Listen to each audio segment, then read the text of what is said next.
সুপ্রভাত, কেমন আছেন আপনারা? আশা করি সবাই ভালো আছেন, সুস্থ আছেন। আমি ভালো থাকা, সুস্থ থাকার চেষ্টা চালিয়ে যাচ্ছি। তো সকালবেলা উঠে প্রতিদিনের মতোই ওই যে আমার গাছ, কি গাছে কি হয় নতুন করে বলবেন যে রোজই তো এই গাছ দেখো কী আছে নতুন করে, জানি না কী আছে, কিন্তু আমার রোজ সকালবেলা ঘুম থেকে উঠে আগে এদেরকে দেখতে ইচ্ছা করে। আর সবচেয়ে বেশি ভালো লাগে এই পদ্ম গাছটা। মানে আগের বারেও গাছটা বসিয়েছিলাম, সেবারে আমার এত সুন্দর করে পাতাগুলো বড় হয়নি। এবারে আমি মানে গাছ বসানোর পর খুব তাড়াতাড়ি পাতাগুলো বড় হচ্ছে, গাছও বিশাল পরিমাণে গাছও বড় হয়েছে। তো আমি খুব খুব খুব খুব খুব খুশি। আর যেহেতু এই বৃষ্টির ওয়েদারে চারিদিকে গাছগুলোকে থেকে বসিয়ে দিয়েছি। আর এই গাছটা হচ্ছে আমি অন্তত 6 মাস আগে বীজ পুঁতে দিয়েছিলাম, গাছ বেরোয়নি। এইবার এই বৃষ্টির জল পেয়ে তারপরে গিয়ে একটা দানা ফুটে গাছটা হয়েছে। গাছটা আমি নিয়ে গিয়ে ওইদিকে বসিয়ে দেবো, কেন এখন বৃষ্টির ওয়েদার, এরপরে বৃষ্টিতে ভিজে মানে জল যখন চারিদিকে জল জমে যাবে, আমার এই একটাই গাছ বেঁচেছে, তো সেটাকে আর পাবো না, মানে জলে ডুবে গেলে মরে যাবে। আর এটা হচ্ছে আমার আম আদার গাছ, আমার বন্ধু দিয়েছে, আমি খুব ভালোবাসি, এর গন্ধটা আমার খুব ভালো লাগে। তো আমি এখন সমস্যা হয়ে গেছে, আম আদা গাছ আর হলুদ গাছ, সব গাছগুলো একসঙ্গে হয়ে গেছে। এবার কোনটা কী গাছ, যতক্ষণ না গাছ বড় হচ্ছে সেটা বুঝতে পারছি না। আর এটা হচ্ছে আমার কুদ্রি গাছ, এটাও আমার বন্ধুর থেকে নিয়ে আসা। আর হচ্ছে ওই আমার অনলি ওয়ান ওই একটা পেঁপে গাছ অতি কষ্টে বড় করেছি। উফ, তোমরা বলবে কি পাগল রে বাবা, সকালবেলা উঠে কি সব নিয়ে বসে পড়েছে। হ্যাঁ, আমি ভীষণ গাছ ভালোবাসি। আর এটা হচ্ছে আমার আতা গাছ ওপাশে একটা বড় আতা গাছ ছিল, যে গাছটা মরে যাওয়ার পর এই গাছটা নিয়ে এসে এবারে সামনে বসিয়েছি, এখন বড় হয়ে গেছে। এবারে দেখলাম দুটো ফুল দেখা দিয়েছে। তো আজকে কিন্তু সকাল সকাল উঠে কাজ করার হচ্ছে, মাসিকে আজকে আনতে যাবে, আর কিছু মাসির জন্য কিছু টালি পাঠাবে। ও চলো তোমাদের আরেকটা গাছ দেখানো হয়নি, এটা তো আমার খুব প্রিয় গাছ, অনেক আশা আকাঙ্ক্ষার পরে একটাই মাত্র ফুটেছে। না এইগুলো তো হচ্ছে আরে বলো না, ওই যে কি বলে ড্রাগন ফ্রুটসের মানে বীজ থেকে চারা। আর আমি যেটা দেখাতে চাইছি যে ওই যে ওই পাশে এই যে এইটা হচ্ছে আমার আঙুর গাছের চারা। অনেকগুলো দানা ফেলেছিলাম, তো তার মধ্যে আপাতত এখন একটা বেরিয়েছে, জানি না, একে তো আমি এখন চোখের মনি করে বড় করছি, কি হয়। তো চলো এখন যেতে হবে না, মানে আমি যাবো না, ছেলে আর ওর বাবা যাবে। মাসি ওখানে কিছু টালি দিয়ে আসবে। মাসি যেহেতু টালির ঘর, হনুমানে অনেক টালি ভেঙে দিয়েছে, তো মাসির কাছে এখন টালি নেই। আর আমার তো ঘরের পিছনে অনেক টালি পড়ে রয়েছে, তো সেই কারণে আমি বলছি ঠিক আছে তোমাকে আনতে যাবে, তখন কিছু টালি তোমাকে দিয়ে আসবে। তো বেশি না, যে কটা লাগবে সে কটা দিয়ে আসবে।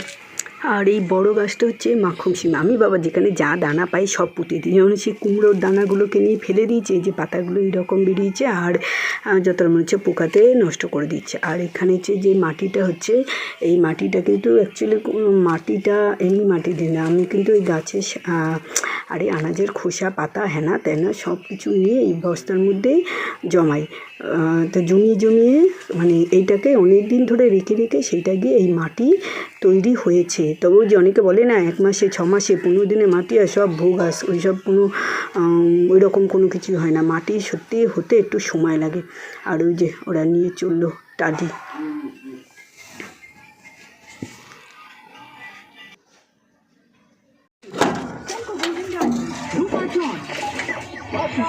লজ্জা করে না তোদের হাসতে, এরকম করে সব নিয়েছে।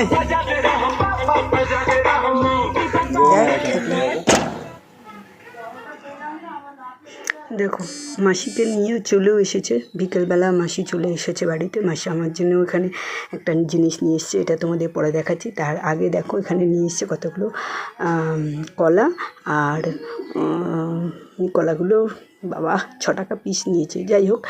আর একটা তরমুজ নিয়ে এসছে আমাদের জন্য। বলছে এর আগের বারে এসেছিলো, যখন নিয়ে এসেছিলো না মাসিকে গিয়ে আমি নিয়ে এসেছিলাম আগের বারে, তখনও গিয়ে নিয়ে এসেছিলাম। তো তখন কিছু নিয়ে আসিনি বলে এবারে আমাদের জন্য তরমুজ আর কলা নিয়ে এসেছে। যেন আমি মিষ্টি পছন্দ করি না তাই। আর আমার ম্যাডাম তো একটা সঙ্গে সঙ্গেই ভেঙে নিয়ে নিল। যাই হোক, এবার এইটা হচ্ছে তোমাদের দেখাই, দেখো এটা কী জিনিস। অনেকে তোমরা আবার হয়তো অনেকে ছি ছি ছ্যা ছ্যা এসব কি খাওয়ার জিনিস হ্যান ত্যান এগুলো হয়তো তোমরা বলবে, কিন্তু এটা যে খাবার জিনিস তোমরা সবাই জানো। পৃথিবীতে কোনো খেলেই সব জিনিস খাওয়ার, না খেলেই কোনো জিনিস খাওয়ার না। আমি খেয়েছিলাম অনেক ছোটোবেলায়, তখন আমার চোখে কিছু প্রবলেম হয়েছিল এবং ডাক্তার প্রেসক্রাইব করায় মা আমাকে এনে খাইয়েছিল। তো সেই থেকে এই পর্যন্ত আর খাওয়া হয়নি। তো একদিন মাসির কাছে আমি গল্প করছিলাম যে মাসি আমাকে একদিন খাওয়াবে তো, কারণ এইদিকে পাওয়া যায় না ঠিক বলাটা ভুল। আমাদের ওখানে যে বাজার আছে ঠাকুরপুকুর বাজার, ওখানে পাওয়া যায়, কিন্তু আমার বুড়োটাকে বললেও ও কিনে দেয় না, যেটু নিয়ে আসো। আর আমি সত্যি কথা যে টাইমে যাই আমার নিয়ে যাওয়ার মতো জায়গায় আমি যাই না, আর আসার সময় তো পাওয়ার কোনো প্রশ্নই ওঠে না। তো ওইগুলো এখন এনে দিয়েছে। তাই মাসিকে বলেছিলাম, মাসি এই যে কদিনের জন্য বাড়ি গিয়েছিলো, তো মাসিদের ওখানে তো গ্রামের, আমিও গ্রামে থাকি না যে আমি শহরে থাকি। তো ওখানে ওই পুকুরে গাছের পাতা ফেলে দিয়েছিল, দিয়ে আর ওই ধরে আমার জন্য নিয়ে এসেছে। তো চলো রেখে তো নষ্ট করার দরকার নেই, অন্তত ইয়ে করে নিই। ওই জন্য কাঠের জালেই কদিন ধরেই আমি রান্না করছি, কারণ এরপর বর্ষা এসে যাবে, আমার ওই উনুন ডুবে যাবে জলে আর উনুনটা ভেঙে যাবে। তো ওই জন্য বর্ষা আসার আগে এই কাঠগুলোরও একটা হিল্লে হয়ে যাবে, আর উনুনটাও আমার সেই ইয়েতে হয়ে যাবে। যে মাসি আসার পর আমার উনুনের চেহারা অন্যরকম হয়ে গেছিলো, এখন কিন্তু আবার উনুনটা আমার ওই বৃষ্টিতে কদিন ভিজে গিয়ে ঝিকগুলো ভেঙে গেছে। তো আবার ওই জন্য ইট পেতে এখন কদিন জল পুরো সবুজ হয়ে গেছে রে। দেখ খুন্তিটা পুড়ে গেল, এখানটা এরকম রাখা ছিল। সময় বা পরিস্থিতির চাপে খাওয়া দাওয়ার যে মানুষের লেভেল চেঞ্জ হয়ে যায়, আমার কিন্তু এরকম কোনো কিছু নেই। আমি জানি মানুষের যে খাওয়ার জিনিস ও যদি খেয়ে না মরে, আমিও কিন্তু খেয়ে মরবো না। তো আমি সব রকম খাবার, সব রকম জিনিস আমি খেয়ে দেখতে পছন্দ করি, যে কোন খাবারে কোন রকম টেস্ট, যে ও কারোর মুখে খাবার টেস্ট আমি করি না। আমার যদি কোনো খাবার যদি মনে করে হ্যাঁ আমি এটা খেয়ে দেখবো, তো আমি খেয়ে দেখবো। তো আর এই হচ্ছে দেখতে পাচ্ছ, আজকে ধরো 1 মাসের উপর হয়ে গেল আমার অ্যাকোয়ারিয়ামটা ফাঁকা। আমার অ্যাকোয়ারিয়ামে অন্তত 20-25 পিস মাছ ছিল। সেইখানে মানে সেটা একদম 20-25 পিস বলছে, একদম মাছের বাচ্চা থেকে শুরু করে বড় মাছ পর্যন্ত ছিল। আমি ঘুরতে যাওয়ার আগে ওগুলোকে অ্যাকোয়ারিয়ামে রেখে গিয়েছিলাম, একদম জল চেঞ্জ করে, যে আমি 10-12 দিনের জন্য যেহেতু বেরোবো, তো আমি চেঞ্জ করে রেখে গিয়েছিলাম। কিন্তু আমার কর্তার একটা ভুলের জন্য আমি বাড়িতে এসে না, ওখানেই আমাকে খবর দিল যে মাছগুলো আর নেই। তো সব মাছ একদম একেবারে মরে গেল।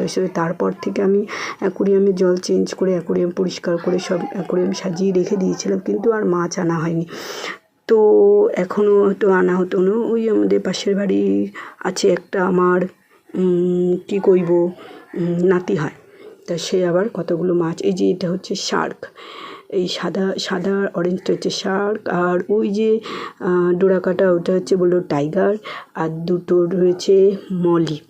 দিয়ে 5টা মাছ আমাকে দিয়ে গেল যে দিদুন তুমি এগুলো এখন রাখো। তো যাই হোক, এখন নিয়ে তো রাখলাম। খুব ফাঁকা লাগছিল। চলো আমার পরিবারে আরও 5 জনের সদস্য বাড়লো। এতদিন পর মনে হচ্ছে যেন আমার এই অ্যাকোয়ারিয়ামটা একটু ভর্তি হলো। তবু অ্যাকোয়ারিয়ামে এখন গাছগুলো নষ্ট হয়ে গেছে, গাছ আনতে হবে। তো আনবো, একটু করে সব কিছুই করবো। তো এই শার্কগুলো কিন্তু বেশ ভালো লাগছে দেখতে, খুব সুন্দর। আমি ওই দুটোকেই দেখি চোখ ভরে, যদিও তোমাদের মনে হচ্ছে জলটা একটু ঘোলা, কিন্তু জানি না কেন মনে হচ্ছে, আমারও এতেই মনে হচ্ছে। কিন্তু আমি যখন সামনাসামনি আমি যখন দেখছি জল কিন্তু এত ঘোলা না। তো চলো এখন গিয়ে খাওয়া দাওয়া সব কমপ্লিট করি, দেখা হবে আবার সেই বিকেলবেলা।